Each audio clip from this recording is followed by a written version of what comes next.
Have you ever wondered how Sable Ward would play as themselves in the Entity's realm? Well, look no further. I found out how. Hello everybody, Vigo's Shadow here, and welcome to the Survivor Strategies, a guide how to play exactly like how the Survivor would.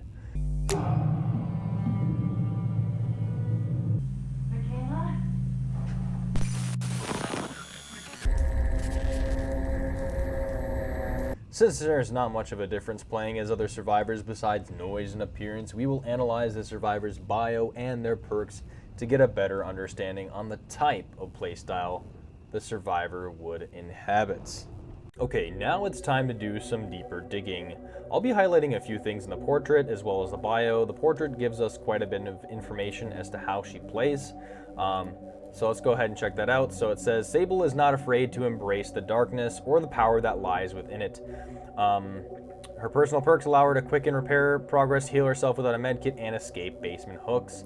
Now in the bio, it's not a huge amount of lore, or it's a huge amount of lore, but not pertaining as to how her playstyle would be or what actions she would take. So it also has a connection to Michaela, because Michaela and Sable were best friends.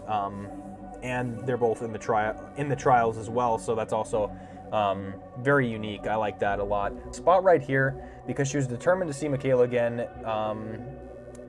Sable hitched a ride to the theater, and then essentially she searched the sprawling basement, found a thick wooden, hidden behind a poster of the original Frankenstein. She shoved the door open to reveal an endless circular stairway descending into perfect darkness, and she used her pen light to navigate 10 minutes before she noticed the cold black fog rising from the lower depths. She considered running back up the stairs to where she would be safe, but then she thought about the terrifying creatures and the sadistic killers and the endless horror, and she quickly decided that she wasn't going to let her best friend have all the fun. That is the most key term right there in the bio, is at the end. So she decided to get into the Entity's realm when she had an out, but decided to go in, and not even because she wanted to save her. She did want to see her best friend, but it was more about letting her have all the fun. So being chased by killers and all that is like what Sable would be into, I guess. So that's very unique. We're definitely going to note that for how she's going to play later. So yeah, next we're going to be going over the survivor's base kit perks to see if there's any more clues as to how Sable Ward would play. These are her perks after all. So let's go ahead and check out the first one there, and the first one is an invocation perk, and it's called Weaving Spiders. The place where fear festers and terror treads is also where those with the gift can reach across the veil. When in the basement near the circle, you press your ability button to begin the invocation. The invocation will take 60 seconds. Other survivors can join. Once it's completed, you will become injured and gain broken status effect for the rest of the trial. Reduce the maximum required generator charges of all remaining generators by 10. And then the bottom text will say, I call upon the spirits of the night to aid us in our desperate flight. Yeah, it kind of rhymes too as well. So that's her first perk, is an invocation spell. So it's like an incantation of some sort, you know. And then we're going to be moving on to the next one, which is Strength in the Shadows, a chance for renewed power down where danger calls home. When in the basement, this perk activates. Unlock Strength in the Shadows ability, which allows you to heal without a medkit at 70% normal healing speed. When you finish a heal in the basement, you will see the killer's aura for 10 seconds. I'm getting out of here if it's the last thing I do, Sable.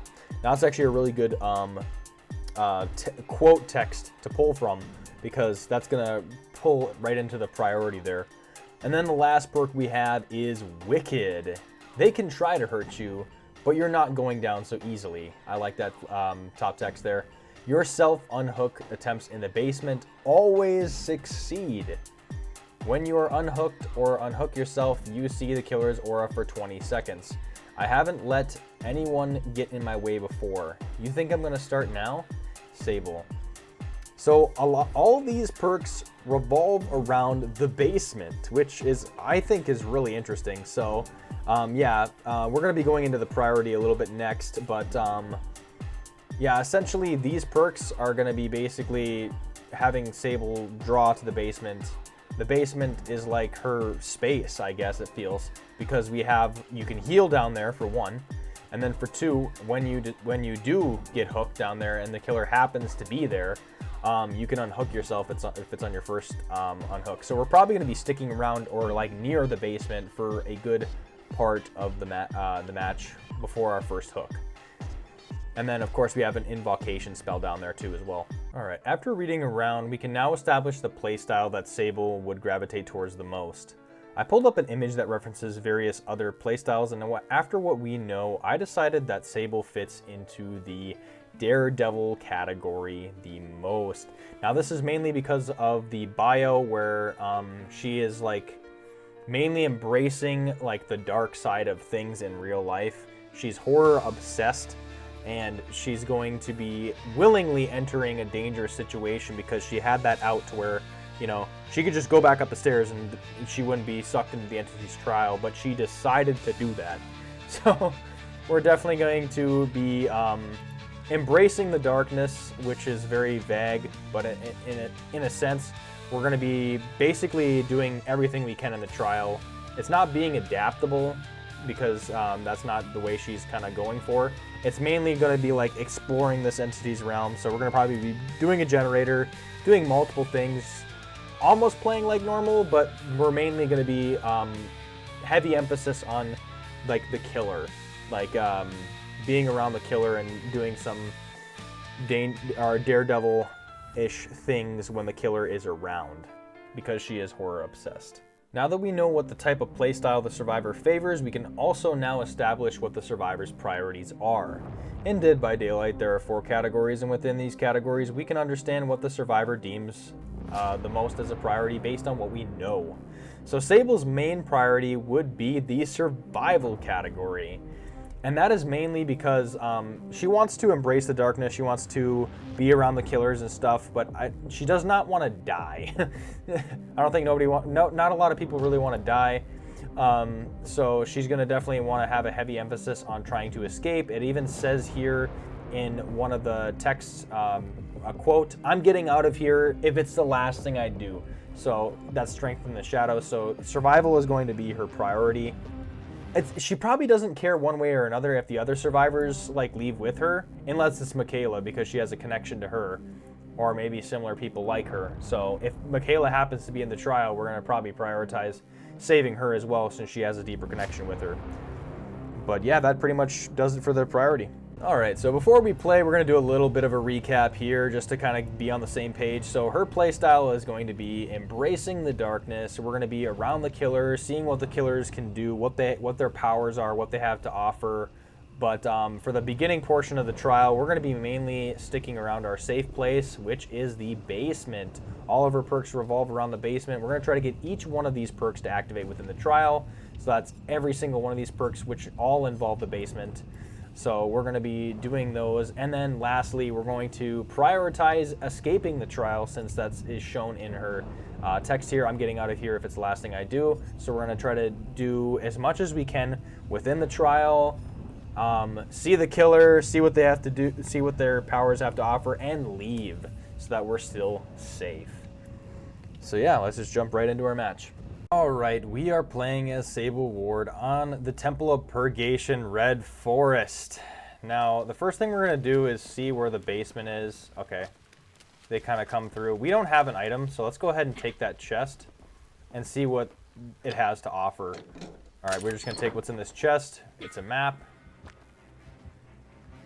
Since we're going to be a little bit of a daredevil to see where... Okay.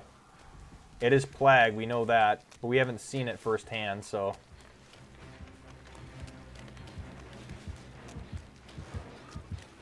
Okay, let's go ahead and see where yep, that's where the killer is. She's going to take a little bit of a better look. Okay, now she is puking. We know what the power is. Sable knows firsthand. We're just going to go ahead and run. Okay. Alright, we're still able to run away from the killer here. Okay, we get hit, but that's alright because we would have been injured from the puke anyway.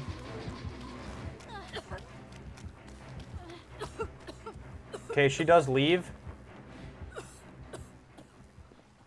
We can slow her puke down and heal ourselves with strength in the shadows, even though it's not going to really matter. Makes it to where, like, being broken is like the strategy. So we're just going to go ahead and use our invocation, weaving spiders. Actually, you know what? Before we even do that, let's go ahead and cleanse. I said we weren't going to cleanse, but we are probably going to do it. So why don't we just go ahead and do a save here with our survivors here, because they're picking up both. And Ada is not sick even. So we're going to go ahead and get the save in. It's a little bit of a risky move, but we're going to go ahead and do that so that way Ada does not get sick. We're going to probably go ahead and run.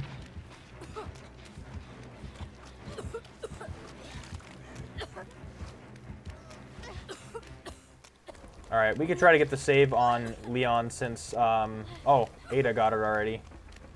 We're going to go ahead and cleanse ourselves here.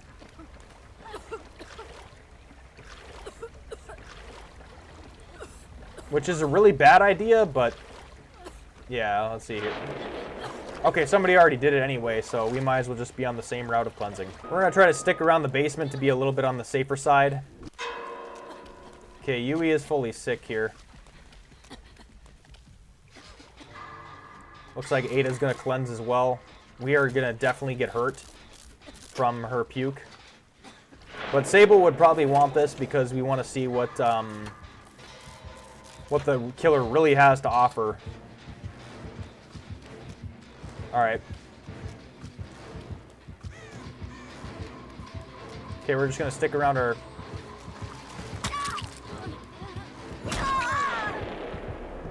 Okay, we're going to go ahead and go near the basement. Hopefully she hooks us there. She might not, though. Oh, she does. She does take us into the basement, so... Alright, she's probably going to walk away from the basement. We might be able to use strength in the shadows here. I think we might have other people trying to get us as well. But little do they know that I can actually take my chance and get off. Either way, he's going to try to go for it now. Okay. We're going to go ahead and heal ourselves as well with strength in the shadows. Probably going to hide down here. She might see Ada. Oh, this is bad. This is actually really bad. She might go up. Yeah, she might go up, actually. She's probably going to put her right in the basement, too. So she'll hook her in the basement, and then the only way that we're both getting out of here... Okay. She actually doesn't hook her in the basement. That's actually crazy. We can still heal using strength in the shadows in the basement here. And then we can also see what's in that chest that we can pull from. It's nice that we actually got that perk to activate and unhook ourselves. Yeah, we have a vial, so that's going to be a little bit better to release the fog so that she can't see us as clearly. Alright, they are definitely cleansing, so this is definitely a cleanse match for sure. But Yui is still sick, so... We're going to definitely do our invocation at some point later. Let's go ahead and try to get some generators cranked out. Looks like there's going to be another one that's going to be almost done here. Oh, wow. They're actually finishing the invocation. There'll be 10% less charges on it. Let's go ahead and just finish this up a little bit quicker. We definitely want to take part in weaving spiders. We only have 3 gens left to do, so they're going to all have a little bit less charges on them. So I'm going to take the pain there. I'll be broken the rest of the trial. That should be okay, though, as long as she doesn't have her puke. We're going to have to be really careful with where we go and what we do. Yeah, we have 10% less of this gen to do, so it actually kind of advanced our gen a little bit by doing the weaving spiders. Deadlock's going to happen again, but look, I don't think anybody else is really on a gen, so should help. So far, we got all of our perks to activate, which is very, very nice, so we're going to go ahead and finish that. They're on Leon. Half a gen is left on that other gen, so they can go for that one. I'm probably just going to go for another gen wherever I can find it. Looks like this one is not even started, so let's go for that. It's going to be right near an exit gate too, so I have a really good feeling about that one. Leon just got injured. Ada's going to probably try to hop on that gen again. That was at half. Yep, there we go. She's on it. And we do have one dead too, so everybody's got a hook as well. Leon just got sick. See, at this point, it doesn't even matter if we get sick or not, so it's just kind of better if we take that heat. Yeah, Ada's going to finish that. Mine's going to deadlock up, and then we're going to see what we could do for Leon. Okay. We are injured, but we could try to go for the unhook if they don't find me, that is. We just got to see what kind of move they're going to go for. Oh, wow, they're on Ada right away. Let's go ahead and just save him. He can do what he wants. Okay, he's going to get on this gen too.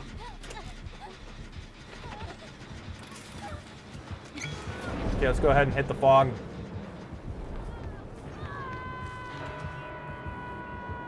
I don't know if this locker is going to actually work, but...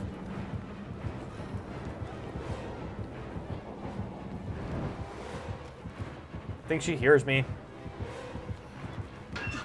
Yeah, she found me. She definitely found me. She was hearing it. She has headphones. Oh, man. Yeah, that generator is really close to being done, but I almost lost. I feel like if I wasn't grunting at all... Oh, she has that, too. Once I get saved, I gotta go for a different gen. Okay, we see the killer. She's immediately coming back. We're just going to go straight up. She's not going to bother because she knows that I have... Oh, wow. Well, maybe she will bother. Okay.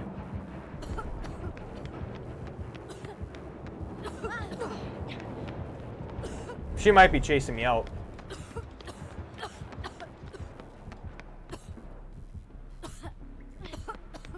It's kind of a stretch, though.